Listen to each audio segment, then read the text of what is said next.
എല്ലാവർക്കും നമസ്കാരം. എന്റർടൈൻമെന്റ് കീഴിലേക്ക് എല്ലാവർക്കും സ്വാഗതം. യെസ്, എന്റർടൈൻമെന്റ് കിഴി എപ്പിസോഡാണ്. ഒരുപാട് അപ്ഡേറ്റ്സുകൾ ഉണ്ട്. എല്ലാം കിഴിക്കാത്തുണ്ട്. കിഴിയിലേക്ക് പോവാം. ഇന്നലത്തെ ഒരു ഗംഭീര വിജയമായിരുന്നു. അല്ല, ഇതെന്താണ് നിന്റെ ഇൻട്രോ അങ്ങനെ? എനിക്കറിയില്ല, നീ ഏത് മൂഡിലായിരിക്കും. ഒരു വൃത്തിയുടെ ഫീൽ ചെയ്തു. അത് പണ്ടേ ഉള്ളത് തന്നെയാണ്. അത് പോട്ടെ. ഓക്കെ, വൃത്തിയോട് മാറി ഇങ്ങനെ.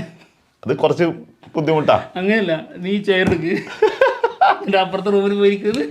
വൃത്തികളൊക്കെ മാറ്റി ഞാൻ വീഡിയോ ചെയ്തിട്ട് വരാം. വൃത്തിയോട് മാറി കിട്ടും. ഓക്കെ, എന്തായാലും നമുക്ക് കിഴി എപ്പിസോഡിലേക്ക് കിടക്കാം. യെസ്. ആ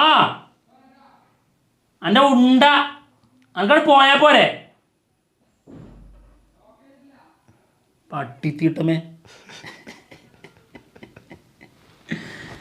എൻ്റെ അറമ്പറ പനിയുണ്ട്. അവൻ പോവാണ്, എന്നോട് വിളിച്ചു പറയാം. അത് വീഡിയോ ചെയ്തോണ്ടിരിക്കുമ്പോ ആദ്യമേ പറഞ്ഞിട്ട് വന്നതാണ്. കേട്ടേണ്ടല്ലോ. എന്തായാലും ഇതൊക്കെ വിളിക്കാറുണ്ടെന്ന് എല്ലാരും അറിഞ്ഞിട്ട്. പട്ടിത്തീട്ടമല്ലേ പ്രശ്നം? എന്ത് പ്രശ്നം? ഓക്കെ എന്നാ തുടങ്ങിക്കോ. എന്താണ് പറഞ്ഞോളൂ, അജണ്ട പറഞ്ഞോളൂ. അജണ്ട എന്താണ്? എന്താണ് പറഞ്ഞു? പറയൂ. ഇന്ന് നീ തീരുമാനിച്ചു. ഇന്നലെ ഞാൻ തീരുമാനിച്ചായിരുന്നു. ഇന്ന് നീ നീ എന്തായിരുന്നു? ഇന്നലെ തമിഴായിരുന്നു. തെലുങ്ക് കുടിച്ചാലോ? ഓ, തെലുങ്ക് ഏറ്റവും കൂടുതൽ കിട്ടുന്നവർ വിജയിക്കും. ഓക്കെ. ടൈല്, ഹെഡ്,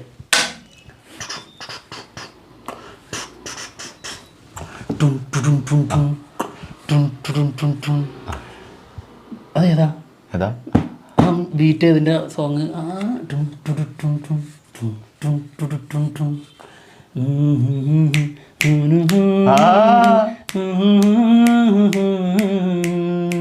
കൊള്ളാം കൊള്ളാം. എനിക്കത് ഫീൽ ചെയ്ത്. പിന്നെ വേറെ സാധനം ഫീൽ ചെയ്തു. വേറെ വന്നോ? അതേതാ?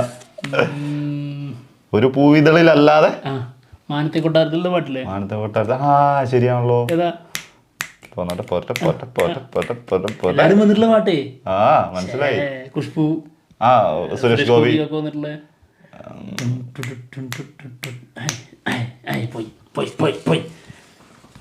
ഞാനിനിയിപ്പോ ഈ എപ്പിസോഡ് തീർക്കണേ, അത് ആലോചിച്ചോണ്ട് പോകുന്നത്. ഫസ്റ്റ് വൺ, നിവിൻ പോളിയുടെ ഡോൾബി ദിനേശൻ. യെസ്, ഡോൾബി ദിനേശൻ സിനിമ ഈ മാസം ഷൂട്ട് തുടങ്ങുമെന്നുള്ളത് തമർ അറിയിച്ചിട്ടുണ്ട് കേട്ടോ. അതിൻ്റെ ഒരു അപ്ഡേറ്റ് തന്നിട്ടുണ്ട്. തമർ സിനിമ ഈ മാസം സംഭവിക്കും. ഓക്കെ, അത് ഈ ഒരു സാഹചര്യത്തിൽ തന്നെയാണ് ആള് പറഞ്ഞിരിക്കുന്നത്. ഇപ്പൊ നല്ല സമയമാണ്, ആൾക്കാർ ശ്രദ്ധിക്കുന്നുള്ളത് അറിയാം. അങ്ങോട്ട് തട്ടി. എന്തായാലും ഈ മാസം ഷൂട്ട് തുടങ്ങും. ഓക്കെ. അടുത്തത് ഓട്ടം തുള്ളൽ. ഓ, G Marthandan. Yes, G Marthandan direct ചെയ്യുന്ന സിനിമ. വിഷ്ണു ഉണ്ണികൃഷ്ണൻ, വിജയരാഘവൻ, പിന്നെ ആരൊക്കെയായിരുന്നു? ടിനി ടോം, പിന്നെ ഷാജോൺ ഉണ്ട്. അങ്ങനെ ഒരു ഹരിഷ് അശോകനുണ്ട്. കുറേ ആൾക്കാരുണ്ട്. അപ്പോൾ എന്തായാലും ഒരു സിനിമ വരാൻ പോകുന്നു. അനൗൺസ്മെന്റ് വന്നിട്ടുണ്ട്. ടൈറ്റിൽ അനൗൺസ്മെന്റ് ഇതാണ് സംഭവം. ജി മാർത്താണ്ഡന്റെ സിനിമകൾ. ഓ, ദൈവത്തിന്റെ സ്വന്തം ക്ലീറ്റസ്, നല്ല സിനിമയാണ്. അതിനുശേഷമുള്ളത് ഓർക്കണ്ട. അച്ചാദിൻ തന്നെയാണെന്ന് തോന്നുന്നു. പിന്നെ വള്ളിയും തെറ്റി ആളുടേതാണെന്ന് തോന്നുന്നു. ഇതൊക്കെയാണെന്ന് തോന്നുന്നു, ഓർമ്മയില്ല. അത് മറക്കാൻ. എന്താണെങ്കിലും ക്ലീറ്റസ് ആളുടെ ജി മാർത്താണ്ഡൻ. ഓക്കെ, അടുത്ത കിഴി ലൗലി. ദിലീഷ് കരുണാകരൻ സംവിധാനം ചെയ്യുന്ന സിനിമയാണ്. മാത്യു തോമസ് പ്രധാന വേഷത്തിലെത്തുന്ന സിനിമ. മാത്യു എയറിലാണ്, കാരണം ബ്രൊമാൻസ് OTT റിലീസായി. ഞാൻ അന്നേ പറഞ്ഞില്ലേ, എന്തായിരുന്നു അന്ന്? എന്തൊക്കെ ഒരു ട്രോള് കണ്ടിട്ട് ഞാൻ തന്നെ ഞെട്ടിപ്പോയി. നീ സിനിമ കണ്ടില്ലല്ലേ? ഞാൻ കണ്ടിട്ടില്ല ഇതുവരെ. ഞാൻ അതിന്റെ ട്രോള് മാത്രല്ല, ഒരു സീൻ ഞാൻ കണ്ടു. ചെറുക്കനെ പിടിച്ചിട്ട് മറ്റേ ഈ ഞൊളയമ്പുഴുവൊക്കെ ഇല്ലേ, അതുപോലത്തെ അഭിനയം. എന്താണ് കാണിച്ചു ചെയ്യണേ? ഞാൻ അനുഭവിച്ചെന്ന് ആലോചിച്ചു. എന്നിട്ട് അതൊക്കെ പോസിറ്റീവ് ഒക്കെ സമ്മതിക്കണം കേട്ടോ. എടാ, സഹിക്കാൻ പറ്റാതെ ഞാനിങ്ങനെ, ഞാൻ പറയാറില്ലേ, ഊതി തീർക്കാറുണ്ട് സിനിമ. ഒന്ന് തീർന്നാ മതിയായിരുന്നു. അങ്ങനെ ഊതിയ ഒരു സിനിമയാണ്. കുറേ നേരം ഊതിയിരുന്ന സിനിമ. മറ്റവരൊക്കെ പേടിച്ച് പാമ്പെങ്ങാനുണ്ട് തിയേറ്ററിൽ. എന്താണ് ചെയ്യണത്? അർജുന അശോകനെ ഒരു സമയത്ത് ഒരു വൃത്തിയിട്ട അഭിനയുണ്ട്. അത് കിളി വറക്കുന്നൊരവസ്ഥ. ആ സമയത്തൊക്കെ ഉണ്ടല്ലോ മോനെ, കണ്ടോണ്ടിരുന്നവരായിരുന്നു ശരിക്കും പറഞ്ഞിട്ടുണ്ടാവുക. ഓക്കെ, എന്തായാലും ലവ്ലി സിനിമയുടെ റിലീസ് ഡേറ്റ് അനൗൺസ്മെന്റ് വന്നിട്ടുണ്ട്. ഇത് കൺഫേം ചെയ്തിട്ടുണ്ട്. ഇനി മാറ്റില്ല എന്നാണ് അവർ പറഞ്ഞിട്ടുള്ളത് കേട്ടോ. എന്തായാലും മെയ് 16 സിനിമ റിലീസിലെത്തും. മെയ് 16 പാവപ്പെട്ടുവല്ലോ. ഒരുപാടുണ്ട്. ഡിറ്റക്റ്റീവ് ഉജ്ജ്വലൻ, പിന്നെ ഏതാ മെയ് 16? പിന്നെ ഏതായിരുന്നു? പിന്നെ നരിവേട്ടുണ്ട്. നരിവേട്ട 16 15 അറിയില്ല, കൺഫേം ആയിട്ടില്ല. എന്താണെങ്കിലും അതുണ്ടെങ്കിൽ 3 എണ്ണം ആവും. അതെ. എന്താണെങ്കിൽ ഞാൻ കാണാൻ കാത്തിരിക്കുന്ന സിനിമ ഒന്ന് നരിവേട്ടയും ഒന്ന് ഡിറ്റക്റ്റീവ് ഉജ്ജ്വലനും.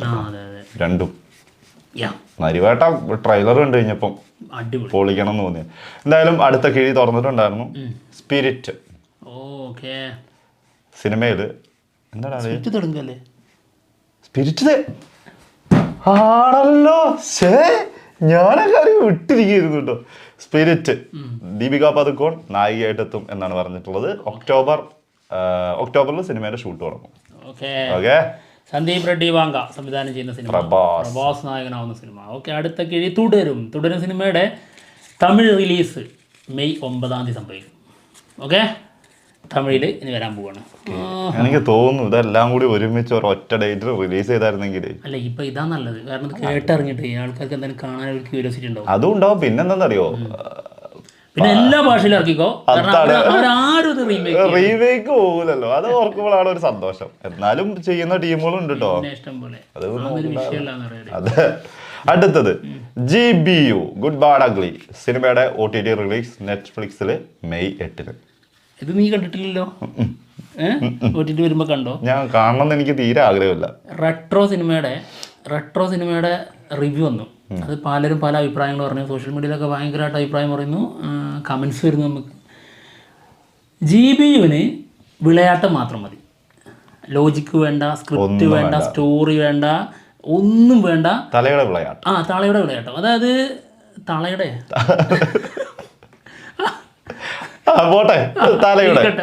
വിളയാട്ടം. ഓക്കെ. അപ്പോൾ ഈ സിനിമയിൽ നോ ലോജിക് ഓൺലി മാജിക് എന്നാണ് പറഞ്ഞത് കേട്ടോ. അതെ. എന്നാൽ റെട്രോ ഗംഭീരമായിട്ടുള്ള ഒരു നല്ല സ്റ്റോറിയാണ്. അത് അറിയുന്നവർക്കുണ്ടോ, അല്ലെങ്കിൽ അതൊരു അങ്ങനെ വെച്ച് അതിൻ്റെതായ ഡെപ്ത്, ലേയേഴ്സ് എല്ലാം ഉണ്ട്. എന്നിട്ട് നല്ല കിടിലൻ സീനുകളും വമ്പൻ മേക്കിങ്ങും ഒരു വേറെ ഫീൽ വരുന്ന സിനിമയാണ്. ഓക്കെ. ഈ സിനിമക്ക് ആളുടെ അഭിനയം, ആളുടെ പെർഫോമൻസ്, ആളുടെ ലുക്ക്, ആളുടെ എല്ലാ പരിപാടിയും സൂപ്പർ. പക്ഷെ സ്റ്റോറി ഇല്ല, അതില്ല. ഏത് ലോജിക്ക് ചിലർക്ക്, പിന്നെ സ്ക്രിപ്റ്റ് ഇല്ല എന്നൊക്കെ പറയുന്നു. അപ്പോൾ GBUവിന് ഇങ്ങനൊരു നിലപാടും റെട്രോയ്ക്ക് മറ്റൊരു നിലപാട്. അതെങ്ങനെയാണ് മനസ്സിലാവുന്നില്ല. അത് അങ്ങനെയായിരുന്നു പുഷ്പ വന്നപ്പോഴും. ഒരു പുഷ്പയിലൊക്കെ എന്ത് ലോജിക്കാ ഉള്ളത് അറിയാമേ.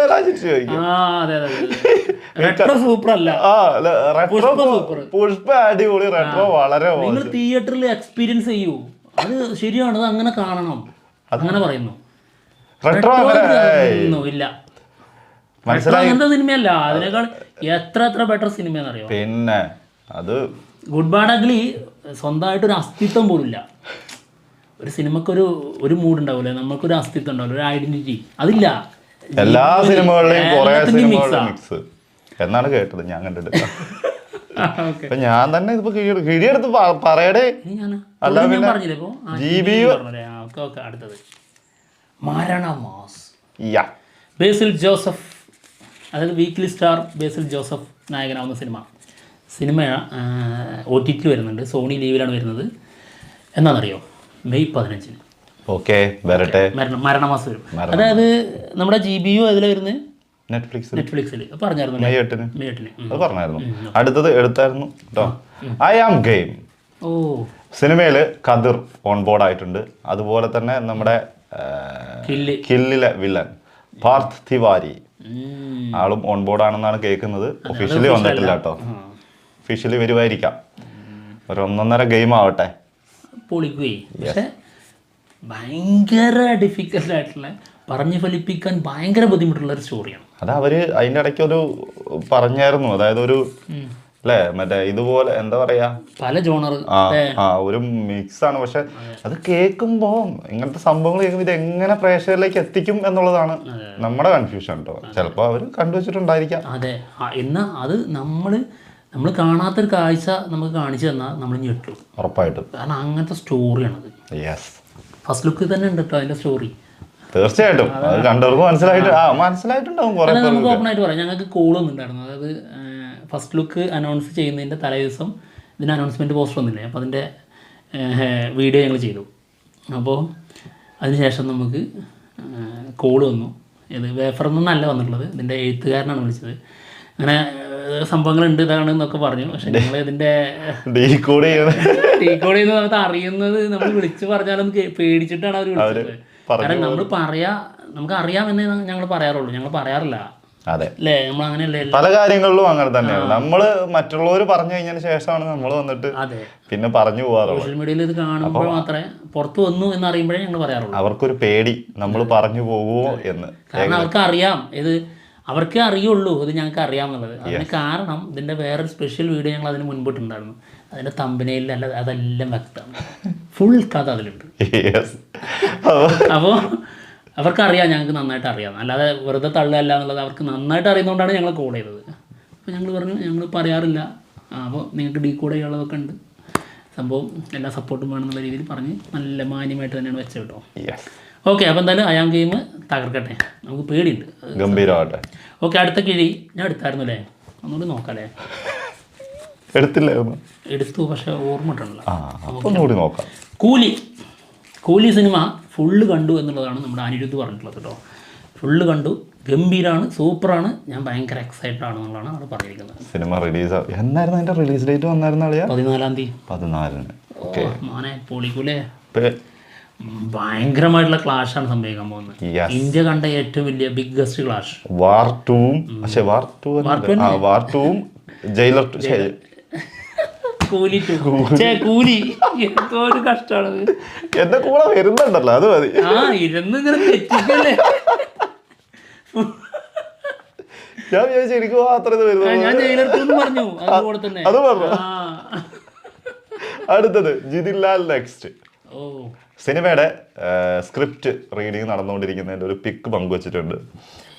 ഒരു സയൻസ് ഫിക്ഷൻ മൂവിയാണ്, മിക്കവാറും പൃഥ്വിരാജായിരിക്കും നായകൻ. ഓക്കെ, എന്തായാലും സാധ്യത അതാണ്, നമുക്ക് നോക്കാം. വരട്ടെ. ARM-ന് ശേഷം ജിതിൻലാൽ വരുന്ന പടമാകുമ്പോൾ അതിന്റെ ഹൈപ്പ് എന്തായിരിക്കും, അതിൻ്റെതായ വലിപ്പം ഉണ്ടാവും, പ്രത്യേകിച്ച് സയൻസ് ഫിക്ഷനും കൂടി ആകുമ്പോൾ. കാരണം നമ്മളൊക്കെ കുറെ കാലമായി കാത്തിരിക്കുന്നു ഇങ്ങനെയുള്ള സിനിമകൾ നമ്മുടെ മലയാളത്തിൽ സംഭവിക്കണമെന്ന്. അപ്പൊ അങ്ങനത്തെ ഒരു ഡയറക്ടർ നമ്മുടെ മുന്നിൽ വന്ന് നിൽക്കുകയാണ്, നമ്മൾ സ്വീകരിക്കൂലേ?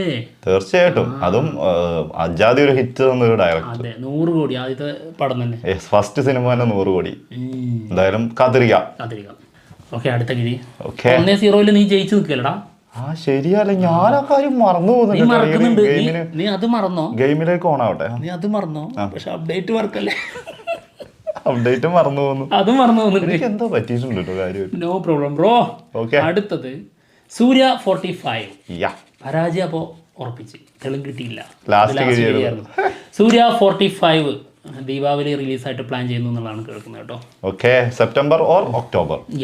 അപ്പൊ എന്തായാലും കാത്തിരിക്കാം. അപ്പൊ ഇത് ദീപാവലി റിലീസായി വരുമോ? ദീപാവലി മാസം എന്നുള്ളത് മാത്രമല്ല, ആ ഒരു ടൈം അങ്ങനെ തന്നെയല്ലേ ഒട്ടുമിക്ക സിനിമകളും. ദീപാവലി ഇപ്പൊ ബൈസൺ ഇന്നലെ വന്നില്ലേ, ദീപാവലി റിലീസായിട്ട്. എന്താണെങ്കിലും എപ്പിസോഡ് RJ ബാലാജിയാണ് സിനിമ സംവിധാനം ചെയ്യുന്നത്. ദൃശ്യമാണ് നായിക. തെറ്റിച്ച് പൊളിച്ചെടുക്കുകയും. അപ്പൊ എന്തായാലും എപ്പിസോഡ് തീർന്നിരിക്കുകയാണ്. മറ്റുള്ള വിശേഷങ്ങളുമായിട്ട് ഉടനെ തന്നെ വരാം. എന്താ ചെയ്യാ, തൂക്കിക്കൊണ്ടിരിക്കുകയാണ്. തൂക്കല്ല, ഒന്ന് നോക്കണം, തല ഒന്ന് കൊണ്ടുപോയി കാണിക്കണം. അതൊരു സത്യം. എനിക്കൊരു ഇവിടെ ഒരു വേദനയൊക്കെ വരുന്നുണ്ട്, അടിച്ചു പോവാനായോ? ബൈ, പോട്ടെ.